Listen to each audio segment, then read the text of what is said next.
कोणी इथे दादागिरी आणि इस्लाम राष्ट्र बनवण्याचे कोणाचेही मनसुबे असतील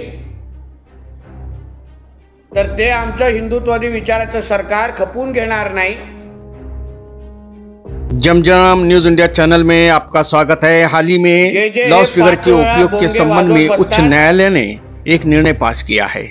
उस निर्णय का स्वागत भारतीय जनता पार्टी के नेता और महाराष्ट्र के मंत्रिमंडल में स्थान रखने वाले नीतीश राणे ने किया है।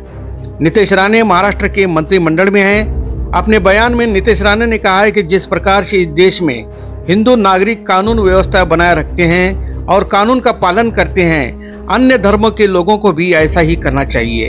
ये एक राष्ट्र हिंदू राष्ट्र है जो डॉक्टर बाबा साहेब अम्बेडकर द्वारा दिए गए संविधान द्वारा शासित है।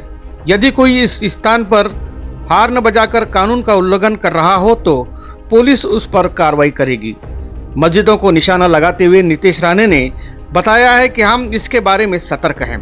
राज्य के विकास मंत्री नीतीश राणे ने चेतावनी दी है कि जो कोई शरिया कानून या इस्लामी राष्ट्र स्थापित करने का इरादा रखेगा उसका कड़ा विरोध किया जाएगा तथा कानून तोड़ने वालों के खिलाफ सख्त कार्रवाई की जाएगी। इसी तरह का बयान नीतीश राणे ने अपने बयान में दिया है। आइए पूरा वीडियो देख सकते हैं। ब्यूरो रिपोर्ट, जमजम न्यूज इंडिया।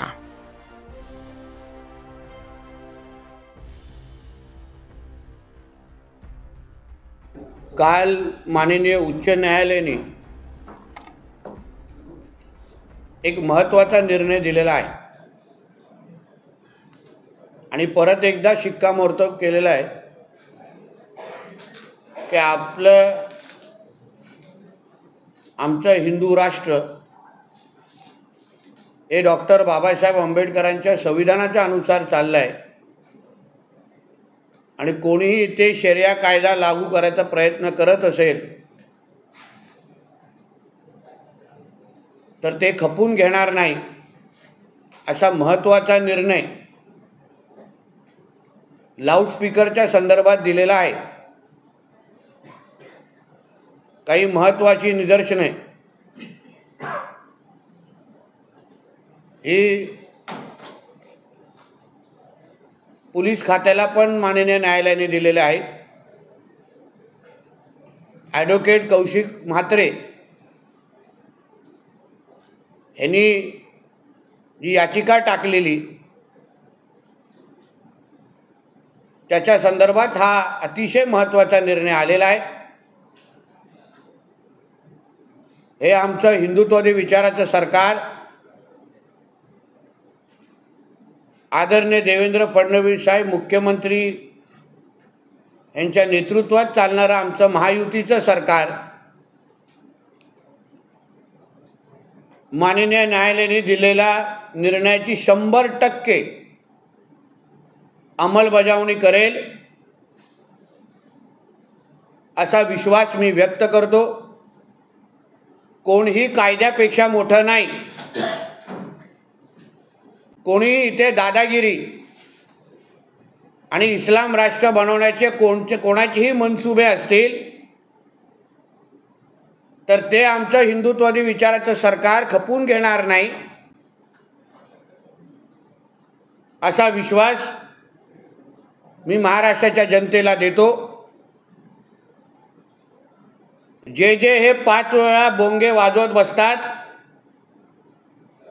त्यांनी त्यांचे बोंगे वाजवण्याचे कार्यक्रम स्वतःनीच बंद करावेत। आम्हाला राज्यात संघर्ष नको आहे। आम्हाला इथे कायदा आणि सुव्यवस्था हवी आहे आणि म्हणून संविधानाच्या अनुसार चालणारा आपला राज्य आणि देश जसा हिंदू समाज न्यायालयाच्या आणि संविधानाच्या प्रत्येक निर्णयाचं पालन करतो, कुठल्याही हिंदू सणांमध्ये मग ते गणेश चतुर्थी असो, नवरात्रीचे दिवस असो, कुठलाही पालखीचा कार्यक्रम असो, कधीच लावून दिलेल्या नियमाच्या बाहेर कधीच कुठले कार्यक्रम चालू ठेवत नाही,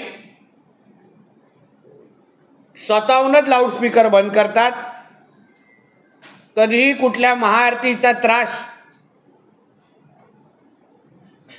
कुठल्या अन्य धर्मियांना झालेला आहे अशी एक घटना राज्यामध्ये कोणी पण दाखवावी. आणि म्हणून जसं नियमाचे सगळं पालन, सगळ्या कायद्याचं पालन जसं हिंदू समाज करतो, तसंच अन्य धर्माच्या लोकांकडून आम्हाला अपेक्षा आहे. परत सांगतो, कोणीही कायद्याच्या पेक्षा मोठं नाही. आणि म्हणून आमच्या पोलीस खात्याच्या माध्यमातून आता कोणीही अशा पद्धतीच्या कायद्याचं उल्लंघन,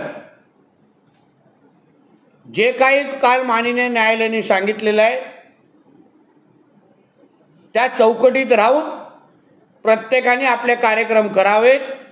त्याचं उल्लंघन कोणीही करत असताना दिसलं, उगाच 5 वाजता कुठलेही बोंगे वाजताना, सकाळी 5 वाजता उगाच कुठलेही बोंगे वाजताना कोणाला दिसले तर कडकची कडक कारवाई निश्चित पद्धतीने होणार. लागलं ती सगळी पाठपुरावा मी स्वतः करणार.